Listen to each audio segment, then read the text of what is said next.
Prenons le cas aussi, le monsieur ou la femme, elle part, son conjoint restant. Ensemble, ils n'ont pas eu d'enfant. Le monsieur ou la dame a eu un enfant hors mariage. Dans ce cas-là, est-ce que l'enfant est compris dans l'héritage? Lorsqu'une personne décède dans notre tradition africaine, on remarque que les parents, la famille du défunt vient encombrer le conjoint. Voilà, avec la lutte, les héritages, des biens, laissant les enfants sans rien.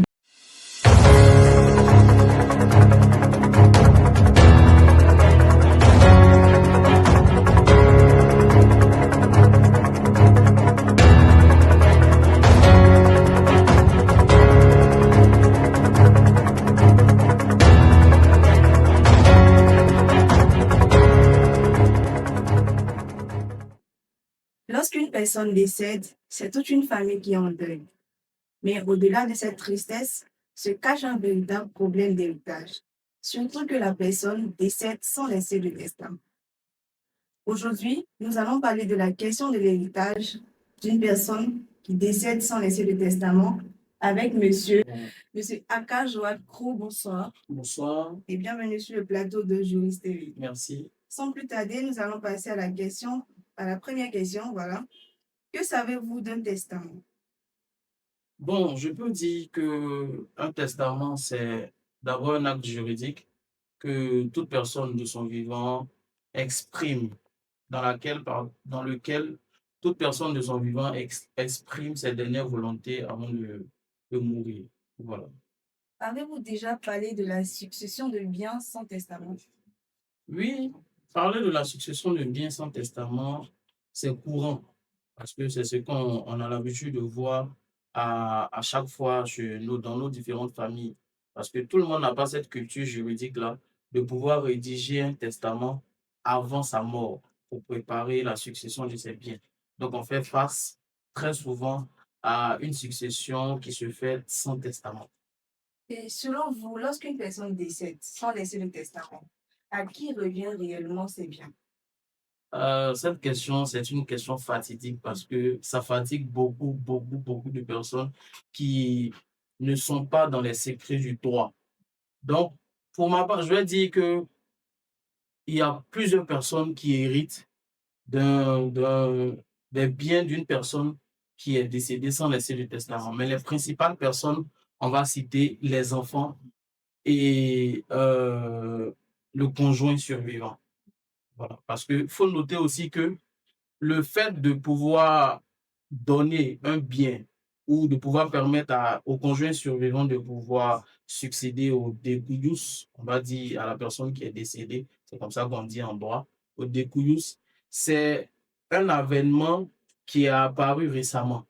Voilà, c'est le décret de 2019-573 du 26 juin 2019 qui a apporté cette modification-là.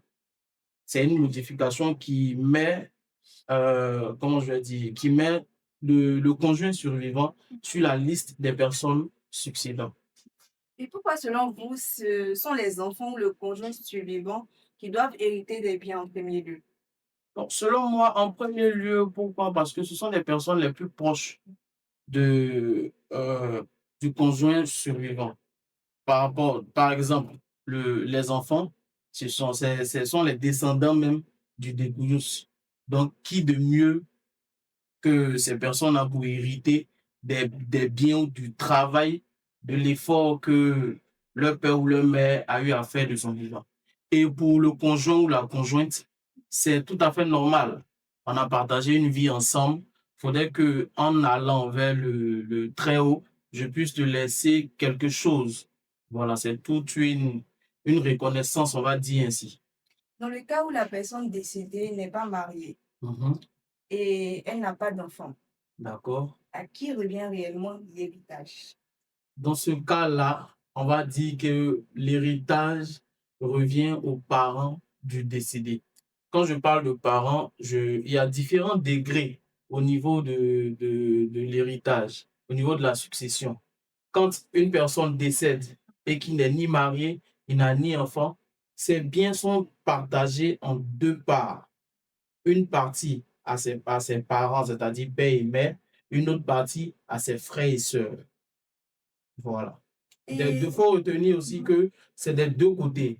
On ne dit pas que les parents maternels vont prendre tout l'héritage. Non, on divise de part égale et les parents du côté paternel vont prendre une partie et les parents du côté maternel vont prendre une partie. Quand je parle des parents du côté paternel, il y a le père et ses enfants, c'est-à-dire les frères et sœurs du découyus. Côté maternel, il y a la mère et ses enfants, les frères et sœurs du découyus. maintenant, le cas aussi, le monsieur ou la femme, elle part Mhm. et son conjoint restant, ensemble, ils n'ont pas eu d'enfant.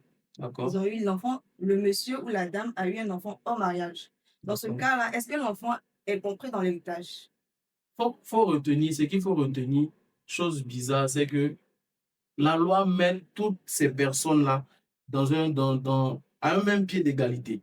C'est pas parce que j'ai été marié à X personnes et que j'ai eu un enfant dehors à ma succession, cet enfant-là va pas hériter. Non. La loi dit tous les enfants du découlous sont pris au même titre d'égalité ou au même pied d'égalité. Donc, celui qui a été conçu hors mariage va succéder de la même part, de la même manière aux enfants même qui ont été conçus dans le mariage. Voilà. Et en Afrique, ici, vous savez. Oui, oui. Et lorsqu'on parle de testament, chez nous, les Africains, peu en savent. Voilà. Lorsqu'une personne décède dans notre tradition africaine, on remarque que les parents, la famille du défunt vient encombrer le conjoint. Voilà, avec la lutte, des héritages, des biens, laissant les enfants sans rien. Comment cela peut s'expliquer? En fait, pour expliquer cela, si on était dans un cadre où le découyou, c'est-à-dire celui à qui on succède, avait laissé un testament bien écrit, ça allait être facile parce qu'il a déjà mis sa volonté de partager ses biens à X ou X personnes. Là encore, il y a un problème. Il y a un problème derrière, je vais expliquer après, mais je réponds d'abord à votre question. Quand il y a une succession d'échanges, de quiproquos, on va dire ça comme ça, sur le partage d'un bien, sur le partage d'un héritage, c'est la loi privilégie, comme je l'ai dit, les ayants droit et le conjoint survivant. Parce que là, maintenant, on va dans les calculs. Si le conjoint a laissé des biens, on va sur des biens qui partent sur le conjoint survivant va s'en sortir, s'il est marié, bien sûr, légalement, avec un quart des biens laissés par son conjoint. Et les enfants repartent avec les trois quarts. Tout est déjà bien précis. Donc, comment je vais dire, le parent qui va venir s'opposer à cela, il y a des recours à faire. Il y a des sanctions pénales au vu de cela. Même ces parents même qui prennent les héritages des, des, des enfants des personnes qui sont décédées. Il y a toute une procédure pour pouvoir recouvrer ces biens. Parce qu'on ne prend pas les biens de quelqu'un qui est principalement succédant, sous prétexte que c'est mon frère, c'est ma soeur. Non, il n'y a pas de ça en droit. C'est vrai, on est en Afrique, mais il n'y a pas de ça en droit. En droit, une fois qu'on est marié, le conjoint survivant va succéder il va succéder à un quart des biens et les enfants vont succéder à trois quarts. C'est déjà acté. Donc, quel que soit maintenant, le parent qui va se dire, je suis guindé, c'est mon frère qui est décédé, c'est ma soeur qui est décédée, je prends les biens, je garde, il sera poursuivi pénalement. Au niveau pénal, on appelle ça un abus de confiance. Voilà, il sera poursuivi pénalement et vous pouvez recouvrer vos biens. On va prendre le cas maintenant des adoptés, des enfants adoptés. Les enfants adoptés ont-ils les mêmes droits que les enfants biologiques? Alors là, il faut faire une distinction parce qu'en matière d'adoption, il y a deux types d'adoption. Il y a l'adoption plénière et il y a l'adoption simple. Parlons d'adoption plénière, c'est cette personne-là qui va vouloir adopter un enfant allant de 0 à 15 ans.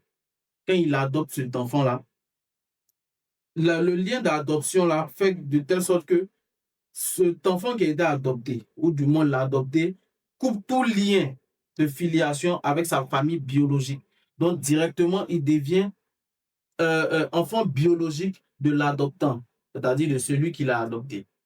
Maintenant, partant de là, il hérite au même titre parce qu'il est considéré comme étant enfant pleinement de celui qui est décédé, du dépouillus. Partant de l'adoption simple, on dit que l'adoption simple est un, comment je vais dire ça? C'est une adoption qui permet à l'adopté de pouvoir garder son lien familial originaire. C'est-à-dire que, certes, j'ai été adopté par une famille X, mais je suis issu d'une famille Y. Même si j'ai été adopté par une famille X et que j'ai des liens là-bas, mais mes liens, ma filiation originelle de la famille Y ne disparaît pas automatiquement quand on m'a adopté. C'est-à-dire que l'adopté de façon simple peut hériter, ou c'est pas peu même, il hérite des deux familles. Ok. C'est ce qui est joli dans l'adoption. Ok. Pensez-vous qu'une personne puisse être exclue d'une succession prévue par la loi? Dans Oui, quel cas? oui. On appelle ça l'indignation successorale. L'indignation successorale, c'est l'acte par lequel le dégouillus va dire d'une personne elle est indigne de lui succéder. Pourquoi? Parce que cette personne-là aura peut-être occasionné sa mort, aura voulu le tuer, c'est-à-dire une volonté manifeste de pouvoir ôter la vie à cette personne-là pour lui succéder.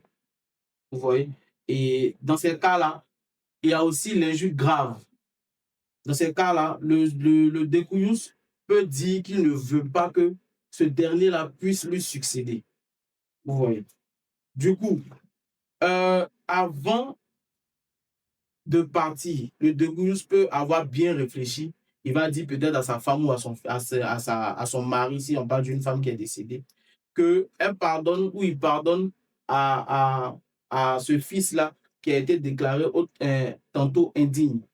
Du coup, quand c'est fait, celui qui a été déclaré indigne peut succéder. Il faudrait qu'on puisse rapporter la preuve de ce que le dépouillus a pardonné l'acte. Voilà. Lorsqu'une personne hérite des biens de son parent décédé, elle hérite de tous ses biens, oui. Oui. Et elle hérite même de ses dettes. Oui, oui. Comment cela est-il possible?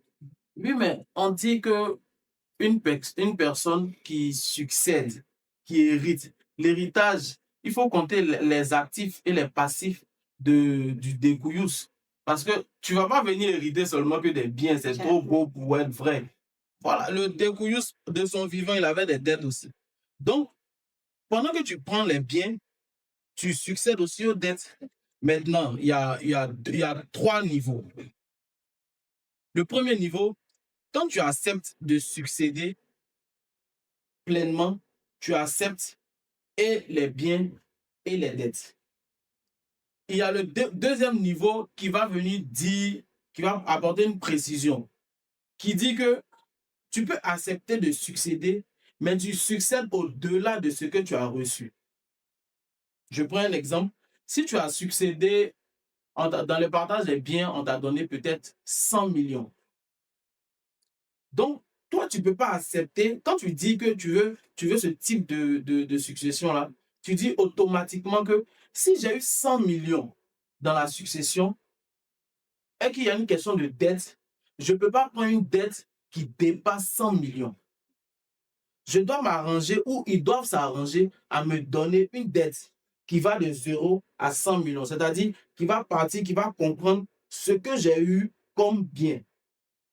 Et il y a la troisième opportunité qui est de dire non, je ne veux pas succéder. Quand c'est comme ça, tu n'as pas les biens, tu n'as pas aussi les dettes. Voilà, la loi est claire.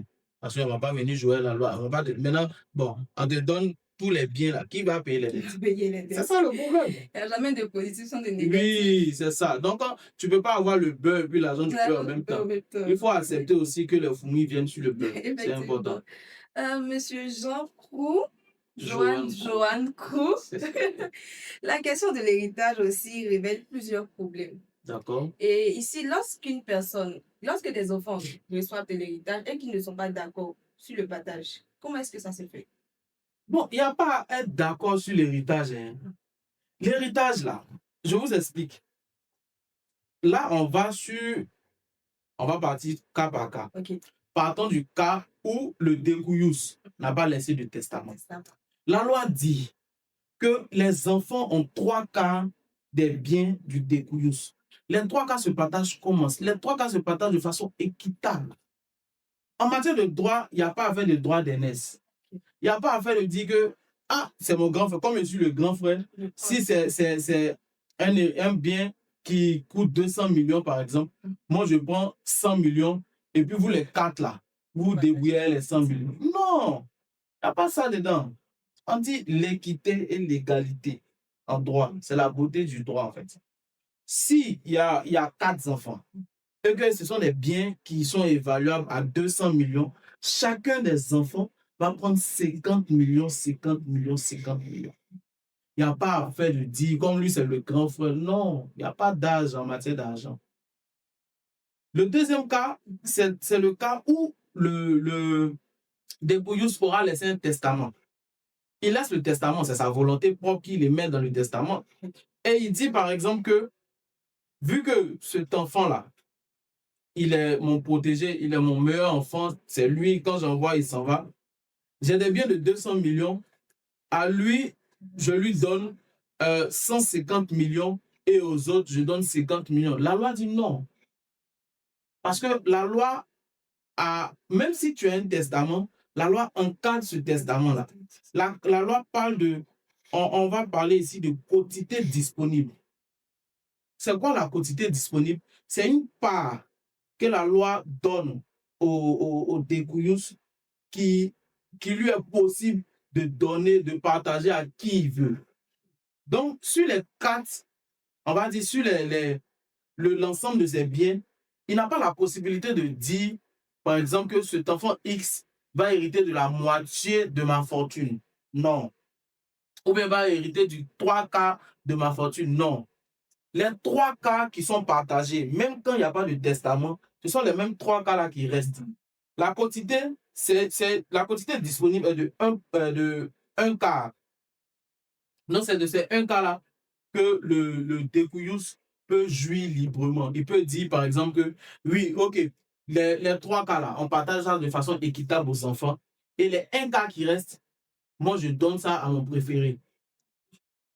Mais il ne peut pas se dire qu'il va donner 2 quarts ou bien même 3 quarts à son préféré. Ce n'est pas possible. Mais les autres, ils ont besoin d'argent aussi, ils ont besoin de vivre.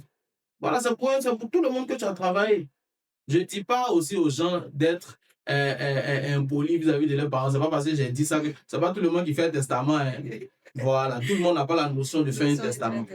Donc, dans ça aussi, là, il faut respecter ses parents. On ne sait jamais, la quantité disponible, on peut tout te donner, comme ne rien te donner. Voilà. J'ai une question à titre personnel. D'accord. J'aurais entendu dire que lorsqu'une personne décède sans laisser de testament, ses biens reviennent à l'État. Est-ce vrai? Non, c'est pas totalement vrai. Il faut situer la chose. Tout à l'heure, j'étais en train d'expliquer que quand une personne décède sans laisser de testament, voici comment est-ce qu'on partage. Maintenant, le cas où l'État va s'approprier les biens du débrouillus, c'est dans la mesure où le débrouillus n'a pas d'enfant. Le débrouillus n'était pas marié. Le débrouillus n'a aucun parent. Donc, le débrouillus est seul au monde. Est seul au monde. C'est ça. Et il y a un délai de prescription qui va jusqu'à 5 ans. Si jusqu'à 5 ans, il n'y a personne qui est venu réclamer les biens du débrouillus et on ne réclame pas parce qu'il faut réclamer. Tu ne vas pas venir voir le juge pour dire que je suis l'enfant de X. Non, ça ne se fait pas comme ça. Et le juge, il connaît les parents de X. Donc, quand il n'y a personne pour réclamer, l'État s'approprie le bien pour dire que, bon, comme il n'y a personne pour réclamer, ça va servir à améliorer les biens publics. Voilà. Les règles de succession devraient-ils être les mêmes pour toutes les cultures ou bien elles en tiennent compte des cultures, certaines cultures? Moi, je pense que les règles de succession ne tiennent pas. Ça ne doit pas tenir compte des cultures. Parce que si chaque culture doit imposer sa manière de voir les choses, franchement, il y a des personnes qui seront mises à l'écart. Il y a des personnes qui seront mises à l'écart. Parce que il y a des cultures où, par exemple, la femme ne doit pas succéder. Il y a des cultures où, par exemple, les enfants ne doivent pas succéder. Il y a des cultures où, par exemple, c'est le frère, c'est la sœur qui succède à leur frère, à leur sœur qui est décédée. Pourquoi? C'est pour tout ça là que le législateur ivoirien a dit, bof, pour éradiquer tout ça là, voici comment est-ce qu'on partage. Si le Dépouillous n'a pas d'enfant, si le Dépouillous n'a pas de femme, voici comment est-ce qu'on partage. Dans ce cas-là, je pense que tout le monde pourra avoir gain de cause, même si après, si le débrouillard a des enfants, il a une famille, quand on partage, tu peux venir voir ton neveu à côté. Ah, neveu, c'est gâté sur moi. Au moins mettre quelque chose sur moi. Il peut te dire, bon, vieux, j'ai cette entreprise-là. Ou bien, voilà, parce que si on doit partir dans une question de coutume, franchement, il y a beaucoup qui seront mis à l'écart. Parce qu'on va partir de ce que les ancêtres ont dit. On est en quelle année? On est à l'ère du numérique. Numérique, c'est ça. On va pas partir regarder encore ce qui se passe sous la terre. La génération Z. Voilà. Génération Z, d'après vous-même. Ça va? Ok, pour ce sujet, on a voulu prendre quelques avis, quelques témoignages de certains internautes. Pour la première histoire, il s'agit d'une dame qui est décédée et avant de mourir, elle construisait une maison. Et quand elle est partie, la maison est restée et apparemment, aucun membre de sa famille n'était au courant pour qu'elle construisait une maison. D'accord. Depuis lors, sa maison est restée comme ça, inachevée jusqu'aujourd'hui. Dans ce cas, qui est en mesure de prendre cette maison, l'hérité de cette maison? Bon, normalement, ce sont ses enfants. Si elle a des enfants, bien sûr, ce sont ses enfants qui doivent prendre la maison parce que, effectivement, bon, je ne sais pas après si elle a laissé un testament. Si elle n'a pas laissé de testament, comme la loi le dit, ce sont ses enfants qui doivent hériter. Même si ils n'ont pas la connaissance de la maison, de l'existence du bien, c'est à eux de faire leurs recherches pour savoir que tel ou tel bien, c'était les biens de maman. Mais tout ça encore, comme je le dis, c'est dans un délai bien précis. C'est jusqu'à 5 ans. Parce que si jusqu'à 5 ans, personne n'est venu réclamer le bien, la loi va dire, bon, c'est que ça n'appartient pas à quelqu'un. Or, les enfants n'ont pas connaissance. C'est pour ça qu'on dit, quand euh, un parent décède, il faudrait faire tout pour pouvoir réunir tous ses biens ou pour pouvoir avoir une connaissance de tous ses biens. Après aussi, en Afrique, c'est difficile parce qu'il y a des frères et sœurs qui ne s'aiment pas foncièrement. Pourquoi je le dis? Parce qu'il y a des frères et sœurs. Par exemple, maman sait que j'ai un bien ou maman est en train de construire un bien, mon petit frère sait que maman est en train de construire un bien. Qu'elle décède, moi, je ne sais pas. Il ne me dit pas aussi que maman a construit un bien. Et puis lui, il s'en va prendre, il vend. Dans ce cas de figure-là, le jour où j'apprends que tu as vendu la maison, moi, je fais une requête. Je vais voir le juge pour lui dire que, ah, on devait hériter, maman est décédée, j'ai appris qu'elle a laissé des biens, voici. Je vais voir le juge pour lui dire que ces biens-là devaient faire office de succession. Comme c'est le petit frère qui a vendu, je veux que le bien qu'il a vendu là puisse revenir dans le patrimoine de maman pour qu'on puisse partager. Si l'acheteur était de bonne foi, la bonne foi c'est quoi? C'est que l'acheteur ne savait pas que c'était un bien qui devait faire office de succession. Si l'acheteur était de bonne foi, pardon, la loi va te dire, par exemple, de te retourner vers ton frère. La loi va obliger ton frère à pouvoir rembourser l'argent qu'il a eu de ce bien-là. Et puis, vous allez partager ça de façon équitable. Si l'acheteur de mauvaise foi, qu'il savait, pardon, que c'était un bien qui devait faire office de succession, la loi peut prendre ce bien-là pour le ramener dans la famille, dans le patrimoine. Maintenant, quitte à lui de pouvoir poursuivre celui qui lui a vendu ce bien-là pour qu'on puisse lui restituer son argent. C'est comme cela. Pour la deuxième histoire, il s'agissait d'un monsieur qui était légitime dans sa succession, c'est-à-dire il héritait des biens de son parent. Bon. Il avait tout pour hériter, mais les sorciers, comme on les dit, comme nous sommes en Afrique, les sorciers ont retourné la situation et il n'a pas pu hériter les biens de son parent. Comment on peut expliquer dans ce cas? C'est-à-dire que vous voulez me faire sortir Du côté du juridique. côté juridique pour me mettre dans un côté mystique. Waouh! Bon, dans ce cas-là, si le tonton qui est légitime à la succession, c'est, par exemple, vous avez dit que ce sont les sorciers qui ont eu affaire. S'il a la preuve de ce que telle ou telle personne est sorcier et que cette personne-là, comment je vais dire, cette personne a la cause ou est la cause de ce qui n'a pas pu hériter, il peut rapporter cette preuve ou ces preuves-là au juge. Comme quoi, c'est ces personnes-là qui ont eu affaire qu'il n'a pas pu hériter parce qu'ils lui ont lancé telle sorte, telle sorte, telle sorte. Une fois qu'il a les preuves de ce qu'il avance, la sorcellerie est punissable en droit pénal. À votre avis, Maintenant, ok. maintenant, s'il n'a pas les preuves, franchement, on ne sait pas comment tu vas pas te dire que c'est le sorcier qui a fait que tu n'as pas hérité. Parce que le juge, là, c'est vrai, il fait le droit, mais il fait le droit sur cette terre ici. Tout ce qui se passe dans les cieux, dans le spirituel, on va dire que c'est la justice de Dieu. Parce que le juge ne peut pas s'imaginer que c'est un sorcier qui a eu à faire ça. Et comment est-ce que même dans le mystique, lui va pas juger la personne? Frère, le juge n'est pas mystique. Justice de Dieu. Comment il fait? Donc, pour ces personnes-là, si on n'a pas pu avoir des preuves de ce que c'est telle ou telle personne qui a eu à faire telle ou telle chose qui m'a permis ou qui ne m'a pas permis de pouvoir hériter, qui m'a créé un préjudice, si on n'a pas de preuves, franchement, remettons-nous à la justice de Dieu. Ok. Parce que nous sommes êtres vivants, on ne peut pas voir ce qu'il y a dans le spirituel, à part ceux qui ont les yeux. Et nombreux sont ces personnes qui ont des yeux, mais qui ne sont pas juristes ou qui ne sont pas magistrats. Amen. À votre avis, que risque une personne qui s'empare des biens d'un défunt avant le partage ou de la succession ou qui empêche les véritables héritiers d'en bénéficier? Il risque la prison. Comme j'ai eu à le dire, en droit pénal, le droit pénal qualifie ça. En tout cas, ce que vous avez eu à expliquer, le droit pénal qualifie d'abus de confiance.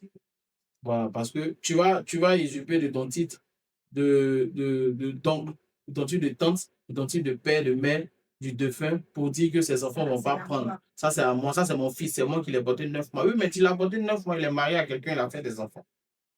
C'est pas parce que tu l'as porté 9 mois que ses enfants ne doivent pas manger, ou bien que sa femme ne doit pas hériter de quelque chose. Donc, ces personnes-là peuvent être sous l'emprise ou bien, je vais dire, sous une peine pénale. C'est peu. Je trouve que c'est peu. Est-ce que tu as déjà fait un tour en prison? Je pense que si un seul jour tu fais un tour en prison, tu sauras que c'est pas peu. La succession nous dit quoi? Quand il n'y a pas de testament, on va dans une succession qui est faite par le juge. Et devant le juge, on dit que le mari ou le conjoint survivant, celui qui est resté, il hérite d'un quart des biens. Les enfants héritent de 3/4. Une fois que tu as mis le nom de ta maman sur tes biens, ce n'est plus tes biens, ce sont les biens de ta maman. Donc, une fois que ta maman meurt, les biens que tu as mis à son nom là vont être divisés. Ça va être partagé à part égale à tes frères. Donc, si tu as mis, par exemple, tu avais 100 millions de biens, tout bien confondu. Quand ta maman meurt, quand tu mets ça au nom de ta maman et que ta maman meurt, elle t'a pas donné, elle n'a pas fait de don, elle n'a pas fait de legs, les 100 millions là, tu vas pas aller prendre dans la succession 100 millions pour dire que c'est tu as non. Tu as 4 frères. Ou on va dire même que tu as 3 frères. À vous 3, vous allez prendre 50 millions chacun. Et les 50 millions restants, c'est ton papa qui va prendre. Donc, non, pas 50 millions, 25 millions chacun. Et les 25 millions restants, c'est ton papa qui va prendre. Donc, pensant que tu étais intelligent, pensant que tu débordais d'imagination, pour ne pas que ta femme puisse hériter, tu as donné l'argent à tes frères, tu as donné l'argent à ton papa. Tu vas voir même que tes frères venaient de demain là, ils disaient que non, tu n'avais rien. Ou même tu leur donnais des miettes. Mais ils ont hérité sans un moindre effort de 25 millions. Et là, si on parle d'euros, on parle de dollars, c'est beaucoup d'argent. Donc, toi, de 100 millions, tu te retrouves à 25 millions. C'est pour ça qu'il faut réfléchir. Dès que tu finis de mettre le nom de ta maman sur tes biens, ça c'est un topo. Dès que tu finis de mettre le nom de ta maman sur tes biens, dès que vous finissez de vous marier, le lendemain, que ta maman te fasse don ou legs de son argent ou de ton argent. Parce que tout ce qui est fait, tous les biens qui viennent par donation ou par legs ne n'entrent pas dans la communauté. Donc c'est pour toi personnellement. Sinon, tu as fait qu'elle est décédée. Donc, avis aux personnes qui le font, qui pensent le faire. Ok, on va terminer. Selon vous, les Ivoiriens sont-ils suffisamment informés sur le droit des successions? Non, les Ivoiriens ne sont pas informés sur le droit des successions. Et c'est triste. C'est vraiment triste.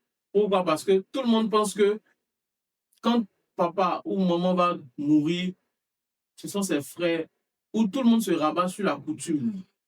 Pourtant, ce n'est pas ce qui doit être.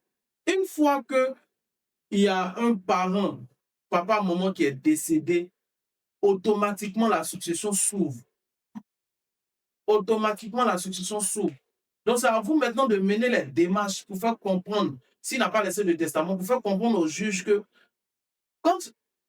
pour envoyer au juge, parce que quand tu veux faire comprendre au juge, c'est que tu lui as envoyé le certificat de décès. Quand il voit le certificat de décès, il sait que tel est décédé et que sa succession doit s'ouvrir. Quand c'est comme ça, mais on va dire non, mon oncle va gérer. Mais ton oncle même, il a sa famille. Tu penses que ton oncle va avoir 100 millions. Il va te regarder. Et puis il va dire, bon, ok, comme c'est ton argent, la manière dont toi, tu veux dépenser, mais la manière dont tu veux utiliser l'argent, là, c'est ce qu'on va faire. Non! Forcer ton oncle va tirer dedans. Mais tu ne peux pas parler parce que tu ne connais pas. Et quand tu ne connais pas, rabatte-toi sur les juristes. Les juristes vont te montrer tout. On va te montrer tout. Tout ce que tu dois entendre, on va te montrer. Mais si tu as dormi sur des lauriers pour dire que bon, c'est notre tradition. La tradition, tout ça là, c'est long. La tradition va te faire vivre ça. Hein? Parce que tu as dormi dehors. Tu ne vas pas comprendre ce qui t'arrive. Tu ne vas pas comprendre. Et je voulais vous raconter une anecdote, si vous me permettez. Il y a une jeune dame qui m'a appelé, me disant qu'il y a son mari qui est décédé. Ils sont mariés légalement. Hein. Il a 3 enfants. Il est décédé. Mais ils ont appris que... Et il a fait un testament. Mais ils ont appris du testament que il a légué tous ses biens à sa maîtresse dehors. Waouh! Je suis resté à Basoudi parce que je ne peux pas comprendre comment est-ce qu'un homme puisse faire ce genre de choses. C'est-à-dire que tes enfants même sont là. Tu ne leur donnes rien. Tu donnes tout ton argent à une chisa ou à une maîtresse dehors. Donc elle était affolée, mais non, les hommes sont méchants. Il a dit non, maman, calme-toi. Les hommes ne sont pas méchants, il était sous l'emprise de basse. Parce qu'il ne peut pas comprendre qu'un homme qui a toutes ses facultés en place puisse donner tout son argent à sa maîtresse dehors. Quelqu'un avec qui même tu n'es même pas marié légalement. Donc il dit, maman, calme-toi. Calme-toi, la loi dit qu'il n'a pas la possibilité de donner tout son argent à sa maîtresse. Il a la possibilité de donner les 1/4. On parle de quantité disponible, les 1/4 de son argent à sa maîtresse. Mais les 3/4 restants là, c'est pour partager entre toi et tes enfants. Donc, faut pas paniquer. Elle a dit, maître. C'est pour ça aussi l'utilité d'avoir TikTok. Parce que sans les réseaux, si je n'étais pas sur les réseaux, cette maman-là n'allait pas m'écrire. Et on n'allait pas trouver solution à son problème. Mais c'est parce que on ne dit pas aussi d'aller sur les réseaux pour faire leur conneries. Il faut aller sur les réseaux pour faire de belles choses. Donc, on a pu régler le problème de la dame. Elle est rentrée en possession des fonds de son mari. Et la Tisa, au moins, elle s'est retournée avec un bon pactole. Hein. Parce que 1/4 de la fortune du monsieur, pendant que le monsieur était ancien diplomate, waouh. Pour terminer, quel conseil donneriez-vous à une famille confrontée à une succession sans testament?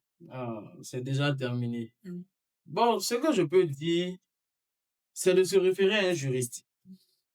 C'est de se référer à un professionnel du droit. Parce qu'ils sont plus aguerris. Merci, Monsieur Aka. Merci pour Merci à votre vous. disponibilité. Merci. Et mesdames et messieurs, vous nous avez suivis pour un nouveau numéro de la Tribune du droit sur la question de l'héritage sans testament. Merci et bonne soirée.